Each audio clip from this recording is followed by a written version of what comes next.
반갑습니다. 나무결 소리입니다. 삶이 흔들린다는 건 어쩌면 우리가 너무 팽팽하게 당겨진 줄 위를 걷고 있기 때문일지도 모릅니다.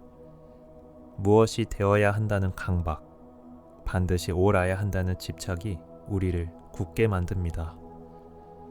장자는 말합니다. 가장 온전한 자유는 모든 시비를 잊고 자연의 흐름에 나를 맡기는 무의에 있다고 말이죠. 억지로 노르젓지 않아도 강물은 흐르듯 우리 삶 역시 자연스러울 때 가장 평온합니다. 오늘 준비한 내용은 시시비비를 넘어선 자유, 그리고 꾸밈 없는 삶에 대한 지혜입니다. 장자가 안내하는 고요하고도 활기찬 생명력의 세계로 함께 들어가 보시죠. 시시비비를 넘어 온전한 자유를 누리면 나누어지는 것이 있으면 생겨나는 것이 있고 생기는 것이 있으면 사라지는 것도 있다. 무릇 만물은 생겨나지도 사라지지도 않고 다시 통하여 하나가 된다. 오직 도를 깨달은 자만이 만물이 통하여 하나가 됨을 안다. 사람들은 정신을 쏟아가며 한쪽을 좋다고 하지만 그것이 크게 보면 하나라는 것을 알지 못한다. 이것을 일컬어 조삼이라 부른다. 무엇을 조삼이라 하는가? 원숭이 주인이 밤을 먹이로 주는데 하루는 아침에 3개, 저녁에 4개를 주겠다고 했다. 그러자 원숭이들이 모두 분노했다. 이에 주인은 아침에 4개, 저녁에 3개를 주겠노라 말했다. 원숭이들은 모두 좋다고 기뻐했다. 명분도 실상도 달라진 것이 없는데 좋아하고 싫어하는 반응이 일어났으니 이것은 마음을 따랐기 때문이다. 그러므로 성인은 시비 판단을 조화롭게 받아들여 하늘의 균형 잡힌 이치 속에 두려한다. 이것을 일컬어 양행이라 한다. 장자 내편 재물론. 장자의 사상을 온전히 이해하려면 그가 살았던 당대의 시대상을 먼저 면밀히 꿰뚫어 봐야 합니다. 장자의 장 선생님이란 후대의 존칭이고 그의 이름은 주입니다. 장주는 송나라 몽지역 출신으로 대략 기원전 369년쯤 태어난 것으로 추정합니다. 한나라의 유향은 이 시기의 역사를 기록하여 책으로 엮었는데 그 책 이름이 바로 전국책입니다. 이 책 이름에서 유래해 장자가 활약하던 그 시기를 우리는 전국시대라 부릅니다. 문자 그대로 여러 나라가 자신의 이익을 위해 칼과 창을 앞세워 서로가 서로를 침공하던 전쟁의 시대란 뜻입니다. 공자가 엮었다고 알려진 역사서 춘추에서 유래한 춘추시대와 더불어 후대의 사가들은 이 시기를 춘추 전국시대라 부릅니다. 지금도 춘추 전국시대란 말은 어지럽고 혼란스러운 상황을 비유하는 대표적인 표현으로 자주 사용됩니다. 압도적인 권력이 붕괴되고 너도 나도 패권을 잡겠다고 이전투고하는 양상이죠. 스포츠계나 산업계 혹은 방송계 등등 여러 방면에서 뚜렷한 선두주자가 없는 경우에도 종종 등장하는 표현입니다. 춘추시대와 전국시대는 한데 묶여있지만 실상 그 차이가 큽니다. 백성들의 생활에 가장 큰 영향을 끼치며 그들의 생사마저 쥐락펴락하던 전쟁의 양상만 해도 천양지차예요. 춘추시대만 해도 장수 중심의 전차전이 위주였다면 전국시대에 접어들면서 보병 백병전 양상으로 변모하게 됩니다. 춘추시대에는 주나라의 존재를 형식적으로나마 인정하고 읍제국가 형태로 국가가 운영되었습니다. 하지만 전국시대에 접어들면서 제후국들은 주나라 황실의 존재를 대놓고 무시했으며 이즈음 국경선을 명확히 따지는 영토국가 개념이 확장되기 시작합니다. 주나라의 봉분을 받던 제후국의 신분에서 독립국가의 지위로 변화했으니 여러 나라들은 모회사 중심의 자회사 관계에서 벗어나 엄연한 독립법인이 된 셈입니다. 아무래도 패권 다툼은 더욱 치열해지고 노골적으로 변할 수밖에 없었겠죠. 여기에 더해 춘추시대가 청동기 위주의 사회였다면 제철 기술이 발달한 전국시대는 철기 농기구의 발전으로 농업 생산력이 증대되고 철제무기 덕분에 전쟁 수행 능력도 배가 되었던 시기였습니다. 춘추시대의 전쟁이 며칠 만에 승패가 결정된 낭만적 전쟁이었다면 전국시대에 이르러서는 몇 개월에서 몇 년까지 이르는 처절한 전면전이 펼쳐졌습니다. 송양지인이란 고사성어를 아시나요? 직역하자면 송나라 양공의 어진 행동이란 뜻인데요. 주로 어리석은 대의명분이나 쓸데없는 인정에 매여 그릇된 판단을 내리는 사람을 비꼬는 사자성어입니다. 사건의 양상을 설명해 보겠습니다. 당시 패권을 다투던 송나라 양공과 초나라 성왕이 강을 사이에 두고 전투를 벌이게 되었습니다. 송나라 병사들은 먼저 도착해 진을 치고 있었고 초나라 병력은 뒤늦게 도강을 하고 있었습니다. 송나라 병력은 수적으로 열세였기에 적군이 강을 건너느라 정신이 없을 때 공격을 가해야 했죠. 하지만 송나라 양공은 군자된 도리로 적이 전열을 가다듬을 때까지 기다리라 명합니다. 이는 송나라의 완패로 귀결되었고 후세의 사가들은 이때 양공의 어리석음을 두고두고 비판했습니다. 적어도 춘추시대까지는 이런 낭만적 전쟁이 존재했음을 알 수 있는 고사입니다. 전국시대로 접어들며 징병제가 도입되고 일정 나이가 된 장정들은 군대에 가야 했습니다. 춘추시대의 장수들에게만 지급되던 창과 칼이 사병들에게까지 지급되니 그야말로 피가 튀고 시신이 나뒹구는 참상이 벌어졌죠. 전쟁이 비극으로 인해 백성들의 삶은 점점 피폐해지고 혼돈의 시대 속에서 고달픈 삶을 지탱해줄 사상적 기반을 갈구하게 됐습니다. 전국시대의 사상체계를 논하자면 흔히 법가를 가장 먼저 떠올리기 마련입니다. 전국시대를 매조제하고 천하를 통일한 진시황이 이사나 상황 등 법가 사상가를 중용했기 때문이죠. 게다가 분서갱유와 같은 전대미문의 사건을 일으키며 유가를 핍박한 진시황의 인상적인 악행이 뇌리에 강렬하게 남아있으니 대중들에게는 마치 법가가 유가보다 우월하다는 이미지가 각인되어 있기까지 합니다. 하지만 춘추시대는 물론이요 전국시대에 이르기까지 유가는 주류 사상으로 인정받았고 현실 정치에도 깊숙이 관여한 사례가 많았습니다. 당대 가장 유행한 사상은 유가와 묵가였습니다. 주나라를 이상향으로 여기며 유가를 주창하던 춘추시대의 전통과 겸해 사상을 바탕으로 치고 올라오는 묵가가 대격돌을 벌이고 있었죠. 엄밀히 말하자면 묵가의 세가 훨씬 기세등등했습니다. 오늘날 관점으로 보자면 유가가 우세했으리라 생각하지만 이는 후대의 평가일 뿐입니다. 한무제 제위기에 동증서가 유가를 국가 체제 유지를 위한 이념으로 활용한 이래 주자를 거치며 유가가 제자백가의 대표 주자가 되었습니다만 당시 상황은 달랐습니다. 전국시대 유가의 대표 주자인 맹자는 양주와 묵적의 말이 천하에 가득하다고 한탄하며 공자의 도가 쇠했음을 안타까워했죠. 두 사상 모두 다시 말해 인간에 대한 사랑을 주창하지만 유가가 별애를 강조했다면 묵가는 겸애를 내세웁니다. 별애란 한마디로 차별 있는 사랑입니다. 섭공이 공자와 대화 중 자식이 양을 훔친 아버지의 죄를 고발했다며 정직한 행동이라 말하자 공자는 정색하며 아버지는 아들을 위해 숨기고 아들은 아버지를 위해 숨겨주지만 정직은 그 가운데 있는 것입니다. 라고 답합니다. 유가의 별애는 부모에 대한 사랑으로 시작해 형제, 이웃 등으로 점점 퍼지는 동심원 같은 사랑을 의미합니다. 인간의 현실적 한계를 인정하는 유가의 사랑과 달리 묵가는 이상적인 평등한 인류애를 주창합니다.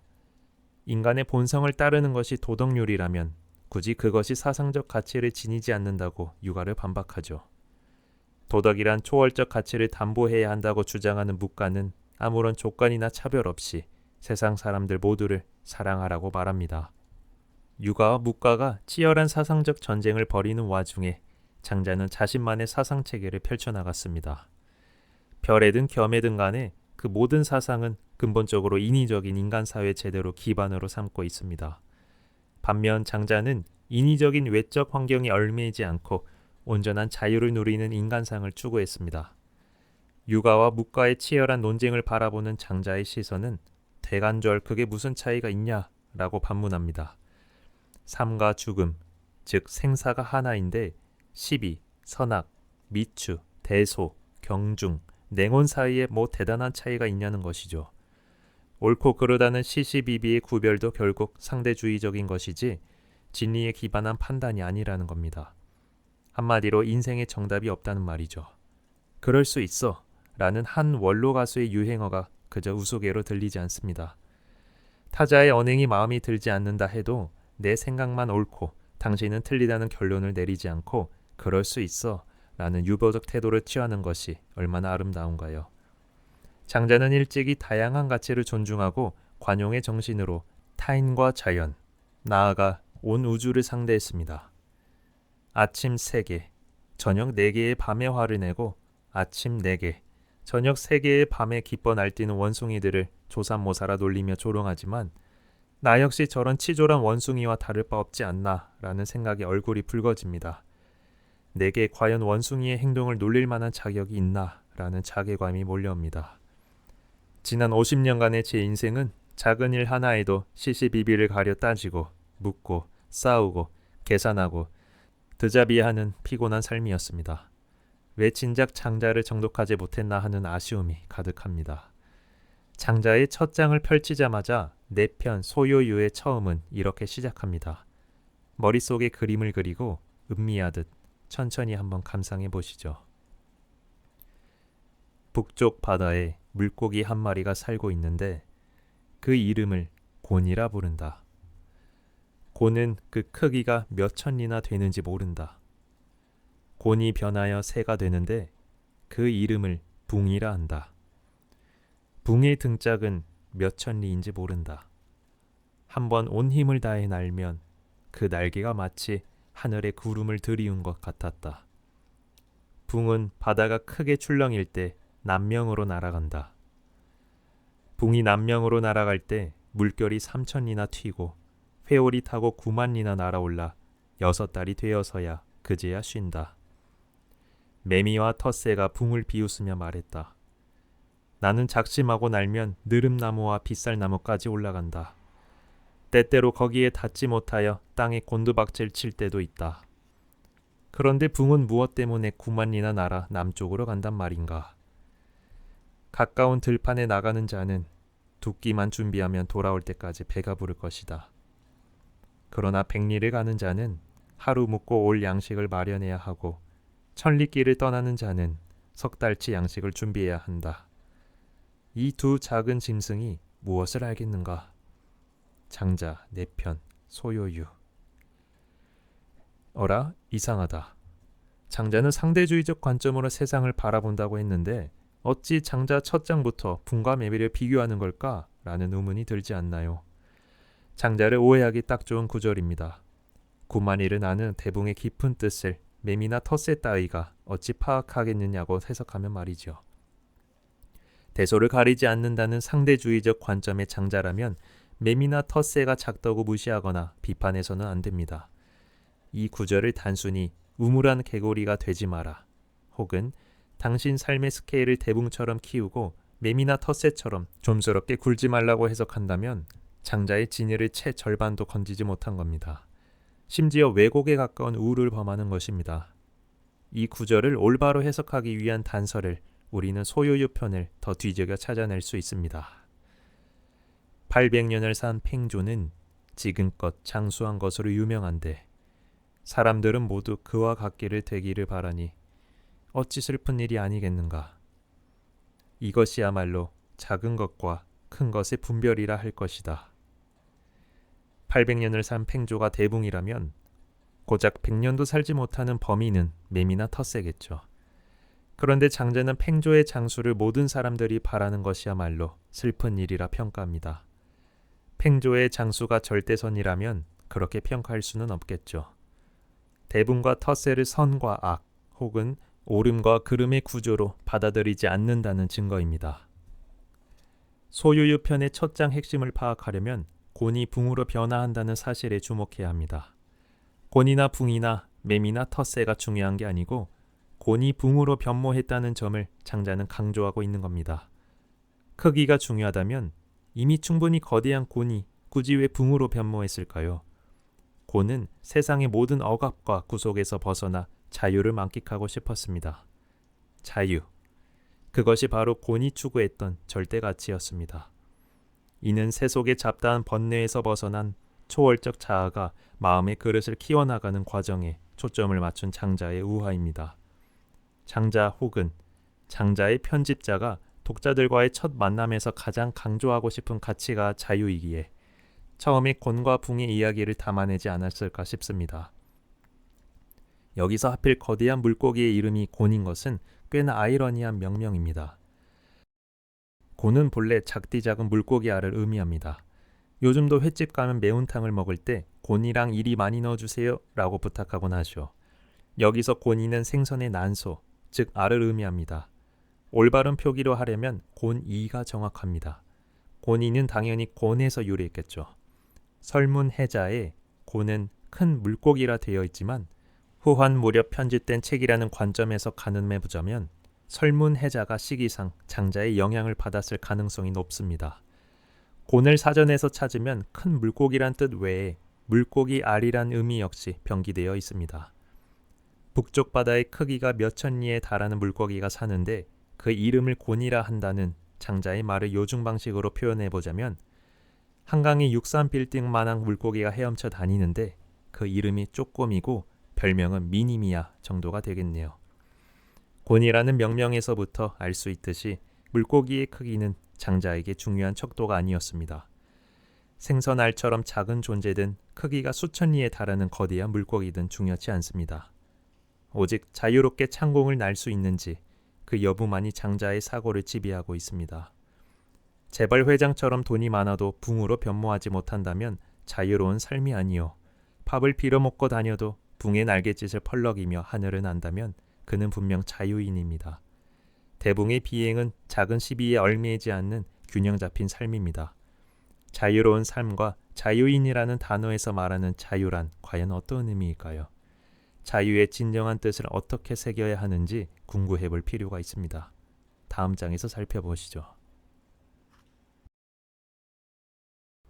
자유로운 삶, 자연스러운 삶. 백정이 문예군을 위해 소를 잡았다. 손에 닿는 곳, 어깨를 기대는 곳, 발로 밟는 곳, 무릎이 닿는 곳마다 삭삭 소리를 냈고 칼이 지나가는 대로 슉슉 소리를 냈다. 소리가 전부 음악에 어울리니 상림의 춤과 경수의 음률과 들어맞았다. 문예군은 감탄하며 말했다. 아, 훌륭하도다. 기술이 어떻게 이런 지경에 이를 수 있단 말인가. 백정이 칼을 놓으며 답했다. 제가 좋아하는 것은 도입니다. 이는 기술보다 우월한 겁니다. 처음 소를 잡을 때는 눈에 그저 소만 보였습니다. 3년이 지나자 이제 소 전체가 보이지 않게 됐죠. 지금 저는 눈으로 소를 보는 게 아니라 정신으로 대합니다. 감각기관이 멈추면 정신이 움직입니다. 자연의 이치에 의존하여 큰 틈새로 들이밀고 큰 구멍으로 칼을 쓰면 힘줄을 다치지 않으니 하물며 뼈야 더 말할 것이 있겠습니까? 훌륭한 백정은 해마다 칼을 바꾸는데 힘줄을 자르기 때문입니다. 보통의 백정은 달마다 칼을 바꾸는데 뼈를 자르기 때문입니다. 제 칼은 19년을 썼고 소를 수천 마리 잡았으나 칼날은 방금 숫돌에서 갈아 나온 듯합니다. 장자 4편, 양생주. 지금부터는 자유로운 삶에서 자유의 의미에 대해 토라보고 곰파보겠습니다. 사전에는 남에게 구속받거나 무엇에 얽매이지 않는 것이라 되어 있습니다. 자유를 파자하면 스스로 자애, 말미암을 유입니다. 스스로 말미암은 말과 행동을 한다면 그것이 바로 자유로운 삶이겠죠. 잠시 복습 좀 해볼까요? 타자와의 관계에 대해 먼저 말하자면 남의 시선에 얽매이지 말고 가볍디 가벼운 유목민적 관계를 맺으라고 말씀드렸던 것. 자신으로부터 말미암은 언행을 할 때조차 그것이 타인에게 얽매인 것은 아닌지 진정한 자신의 심연에서 울리는 소리인지 가늠해 봐야 합니다. 타인의 시선에 매여 자신에게 상을 맺어버리면 그것은 진정한 자아의 울림이 아닙니다. 오염된 거짓 자아의 울림이에요. 타인의 시선도 과감히 거부하고 자신의 진솔하고 꺽진 목소리를 들으려면 어떻게 해야 할까요? 가급적 자연스레 살아가야 합니다. 억지로 발발거리며 뭔가를 이루기 위해 온갖 수단을 동원하고 남의 뒤통수 쳐가며 살다가는 결코 자유로운 삶을 살 수 없습니다. 스스로 말미암은 언행을 하려면 자신의 목소리에 귀를 기울여야 합니다. 요즘 시쳇말로 억텐이란 말이 있죠. 억지 텐션의 줄임말로 흥이 나지도 않는데 눈치가 보여 억지스레 텐션을 끌어올리는 상황을 이르는 말입니다. 인생이 억텐이면 결코 자신의 목소리에 집중할 수 없습니다. 화이부동이란 표현처럼 타인과 융화하되 자신의 목소리를 지킬 줄 알아야 자유를 얻어낼 수 있답니다. 최고의 선은 물과 같다. 물은 선하여 만물을 이롭게 할 뿐 다투지 않는다. 물은 사람들이 싫어하는 낮은 곳에 머무니 고로 도에 가깝다. 도덕경. 물은 만물의 근원입니다. 다른 행성들과 달리 우리 지구의 생명체가 살 수 있게 하는 게 모두 물 덕분입니다. 게다가 물은 자연스레 낮은 곳으로 흐르고 가로막는 장애물도 슬쩍 피해가거나 굽이쳐 흐릅니다. 굳이 다투지 않는 것이죠. 물은 날씨가 추우면 얼기도 하고 더우면 수증기가 되어 날아가니 이 또한 얼마나 자연스러운 행보인가요. 물을 도의 상징물로 선택한 노자의 표현은 탁월한 비유입니다. 물처럼 유연하고 겸손하게 사람을 대하며 살아가면 다툴 일도 없고 복갤 일도 없습니다. 스트라이샌드 효과라는 말이 있습니다. 명가수이자 배우로도 일가를 이룬 바브라 스트라이샌드의 이름에서 따온 것입니다. 할리우드에서 큰 성공을 거둔 많은 스타들처럼 그녀 역시 캘리포니아 해변에 멋들어진 대저택을 짓고 살았습니다. 그러던 어느 날 한 사진작가가 말리부 해안의 멋진 풍광을 찍어 인터넷에 올렸는데 여기에 그만 그녀의 저택이 포함되어 있던 겁니다. 스트라이샌드는 사진을 보자마자 자신의 사생활이 침해되었다며 천문학적 규모의 소송을 진행하게 되었지요. 이 소송건이 언론에 알려지자 무려 42만 명의 사람들이 사진이 게재된 웹사이트를 방문했고 그녀의 대저택을 살펴보았습니다. 그런데 아이러니하게도 저택 사진 소송이 일어나기 전 해당 웹사이트의 총 방문자 수는 고작 6명이었습니다. 스트라이샌드 효과는 온라인 혹은 사회관계망 서비스에 노출된 정보를 숨기거나 삭제하려다 도리어 더 많은 대중의 이목을 끌게 되는 역효과를 의미합니다. 잠자코 가만히 있었으면 고작 6명의 시선만 받았을 텐데 긁어부스럼 만든 격이죠. 말리부 해변의 파도 역시 물이 거늘 스트라이샌드는 물과 가장 거리가 먼 행동으로 인해 망신살만 뻗쳤네요. 살다 보면 손해보는 일도 생기고 부안하는 사건도 일어납니다. 그때마다 발끈할 게 아니라 그저 물처럼 자연스럽게 흘러가는 편이 좋습니다. 굳이 시비를 가르지 않아도 잘못을 저지른 당사자나 주위 사람들 모두 사태를 정확히 인지하게 되는 경우가 태반입니다. 결과도 좋고 내 마음도 함함하니 그야말로 상선약수입니다. 회사를 다니든 장사를 벌이든 사업을 하든 아무튼 생업을 이어가다 보면 부대낄 일이 반드시 생깁니다. 하다못해 선한 마음 가득히 아프리카로 자원봉사를 가도 갈등이 생기게 마련입니다. 그게 사람 사는 세상이죠. 아무리 평온하고 은혜로운 마음으로 세상사를 처리하려 해도 여러 사람이 모이면 사달이 나게 되어 있습니다. 그럴 때마다 상선약소를 떠올려 보세요. 잘못되고 부조리해도 무조건 참아 넘기라는 말이 아닙니다. 지적할 때 하고 비판할 때 하더라도 나는 무리다 라는 마음을 먹으며 가급적 자연스러운 방식으로 처리하면 좋지 않을까요? 물론 나는 무리다 라고 마음먹는 일이 결코 쉬운 일은 아닙니다. 마음먹는 일이 마음먹는 대로 되지 않죠. 그렇게만 된다면 얼마나 좋겠습니까? 그래서 연습이 필요한 겁니다. 문혜군과 문답을 나눈 백정처럼 말이죠. 장자의 이 대목에서 포정해우란 고사성어가 나왔습니다. 고사의 주인공 백정 역시 처음부터 소를 뼈와 뼈 사이를 가르며 물 흐르듯 자연스럽게 해체하지는 못했습니다. 하지만 끝없는 연습을 통해 해냅니다. 소를 신체 감각기관인 눈으로 바라보다가 마침내 마음으로 보는 경지에 이르게 된 거죠. 백정은 3년이란 수령 기간을 힘주어 얘기합니다. 신기하기도 아웃라이어의 저자 말콤 글래드웰이 주창하는 1만 시간의 법칙과 상통합니다. 3년이면 대략 1000일이고 하루 10시간씩 소를 잡았다면 딱 1만 시간을 채운 셈이네요. 평균치를 훨씬 뛰어넘는 성과를 내는 아웃라이어가 되려면 적어도 10,000시간 정도는 열정적으로 투자해야 한다는 것이 이른바 1만 시간의 법칙입니다. 보통 어느 분야든 자신의 생업에서 뛰어난 성취를 보이기 위해 3년 정도는 각고의 노력을 다합니다. 밥을 벌어먹고 사는 분야에서는 1만 시간의 법칙을 당연하게 받아들이는 우리들이지만 막상 마음 공부에는 그만한 노력을 기울이려 하지 않아요. 그저 책 한 권 달랑 읽거나 유튜브 동영상을 서너 시간 시청하고는 상선약수의 경지에 다다르려 합니다. 오히려 마음먹는 일이 더 어려운데 말이죠. 대사마의 갈고리 모양 검을 제작하는 사람이 나이가 80임에도 결코 실수하는 법이 없었다. 그 점이 신기해 대사마가 물었다. 그대는 기술이 뛰어난 것인가? 아니면 무슨 도를 깨우친 것인가? 제가 지키는 원칙이 하나 있습니다. 저는 20살 때부터 갈고리 모양 검 만드는 것을 좋아하여 사물을 볼 때 갈고리 모양 검이 아니면 자세히 들여다보지 않습니다. 무엇인가를 쓴다는 것은 쓰지 않음의 힘을 빌려야 합니다. 그리하여 오래도록 쓸 수 있습니다. 장자 외편, 지북유. 마음 공부에도 적용해봄직한 문답입니다. 갈고리 모양 검을 만드는 노인이 그러했듯 애오라지 마음 공부에만 정진하고 집중해야만 마음 먹는 일이 마음 먹는 대로 가능하겠죠. 과감한 몰입을 강조하고 있는 겁니다. 그런데 더욱 눈길을 끄는 대목은 무엇인가를 쓴다는 것은 쓰지 않음의 힘을 빌려야 합니다. 라는 문장입니다. 고민 없이 사는 사람이 있을까요? 삶은 고민과 선택의 연속입니다. 크고 작은 고민에 휩싸여 살아가다 보면 우리는 이 고민을 어떻게 해결할까 고민하게 됩니다.